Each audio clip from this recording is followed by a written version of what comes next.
ஆனால் இது பெரியார் மண் அப்படின்னு சொல்லி ஒரு பொய்யை கட்டமைச்சு அதை உண்மைன்னு மக்களை நம்ப வைக்கிறதுக்கான ஒரு வேலையை திமுக செய்ய முயற்சி பண்ணிட்டு இருக்காங்க.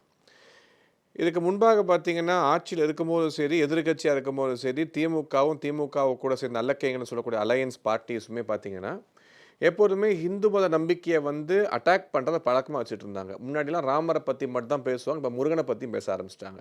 2021 தேர்தலுக்கு முன்பாக பார்த்தீங்கன்னா, இந்த கருப்பர் கூட்டம் அப்படிங்கிற ஒரு கேடுகெட்ட கும்பல் கந்தசஷ்டி கவசத்தை இழிவுபடுத்தி பாடுனதுக்கு பின்னணியாக, இது அரசியலெல்லாம் தாண்டி அதாவது முருகன்கிறவர் அரசியலுக்கு அப்பாற்பட்டவர். முருகன்ல நீங்க அரசியலுக்குள்ளலாம் 4 கட்டத்துக்குள்ள முருகன அடைக்க முடியாது. குன்று இருக்கும் இடமெல்லாம் முருகனுக்கே சொந்தம்னு அன்னைக்கே சொல்லியிருக்காங்க.